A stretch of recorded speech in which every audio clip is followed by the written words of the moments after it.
93 FM. 93 FM. Radio. Bonjour, à ce jour, côté opposition, on a déjà 21 déclarations de candidature à la candidature aux prochaines élections présidentielles. C'est-à-dire 21 personnes ont déjà annoncé qu'elles déposeront leur candidature pour battre le candidat du RDPC qui, pour l'instant, est Paul Biya. Ça commence donc fort. Nous avons encore 2 mois devant nous environ avant la convocation du corps électoral si les propriétaires de Yaoundé ne décident pas de renvoyer les élections parce qu'avec eux, tout est possible. C'est leur pays qui peut broncher. Ils ont de l'argent, ils ont l'armée, la police et la gendarmerie pour mater ceux qui osent.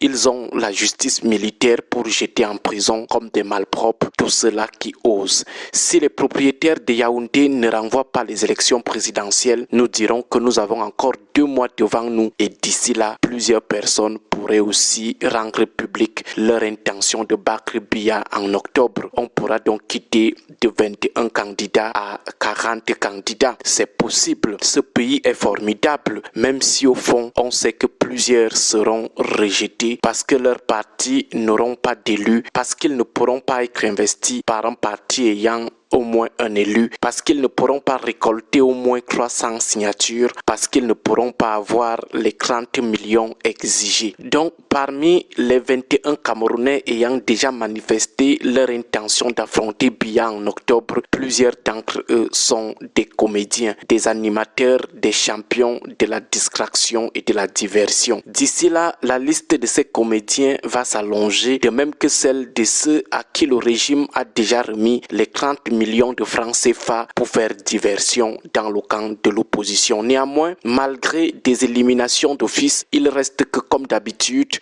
le camp de l'opposition sera bondé de candidats. Il y aura plusieurs candidats qui iront à la quête des voix du peuple du changement. Dit autrement, les Camerounais qui souhaitent une alternance en octobre prochain seront dans l'embarras.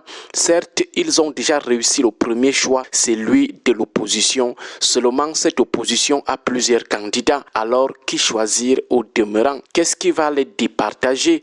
Les Camerounais s'appuieront sur quels critères pour choisir finalement leur opposant? Globalement, on aura des critères subjectifs et des critères objectifs pour départager les opposants. Parmi les critères subjectifs, on a par exemple le vote affinitaire primaire, donc le vote tribal et le vote opportuniste. Concernant les critères objectifs, on aura par exemple les affinités idéologiques, programmatiques ou stratégiques dans le sens du pragmatisme. Ayant déjà suffisamment parlé des critères subjectifs dans plusieurs de nos sorties, concentrons-nous ce matin sur le seul cas des critères objectifs. Dans le panel des critères objectifs, lequel l'emportera ou alors lesquels l'emporteront? Lesquels seront les plus déterminants? Lesquels feront plus battre le cœur des électeurs? Pour nous autres, de notre point de vue, c'est le pragmatisme des candidats qui l'emportera. Parce qu'aujourd'hui, les idéologies, les programmes, c'est beaucoup plus pour la classe des politisés exceptionnels. Combien de Camerounais sont alors exceptionnellement politisés, c'est-à-dire combien s'intéressent même à l'idéologie, combien savent même ce qu'on entend par idéologie,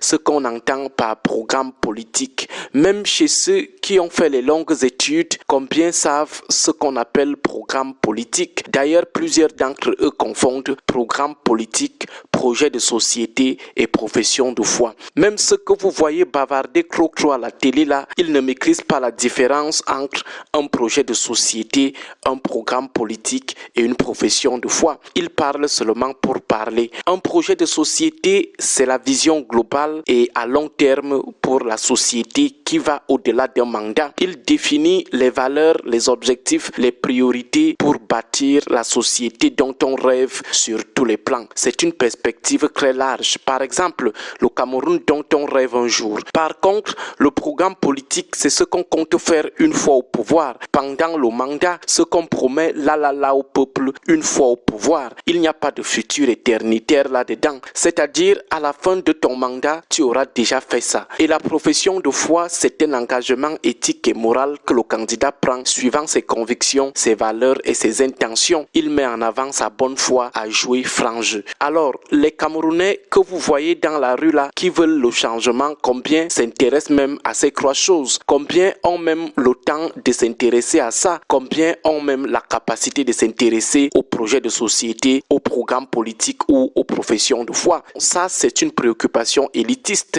C'est pour la petite masse des longs crayons politiques. Maintenant, pour nous qui côtoyons permanemment les Camerounais en bas d'en bas qui veulent le changement, on est à même de vous dire qu'ils veulent une seule chose. Ils ont une seule préoccupation, c'est le départ de Paul Biya, point barre. Comme l'évêque de Yagua l'avait dit, mieux le diable. Voilà ce qui intéresse la grande masse du camp du changement. Enlever Biya et ses gens. Le reste, on verra après. Du coup, le candidat de l'opposition qui séduira cette masse sera celui qui les aura plus convaincus par sa détermination ces dernières années à chasser les gars de 82.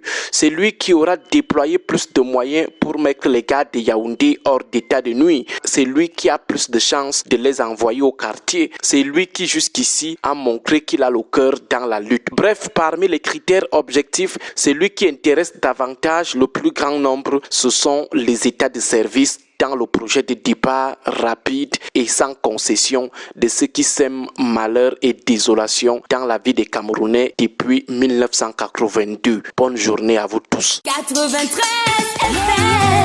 93 FM. Equinox. Radio.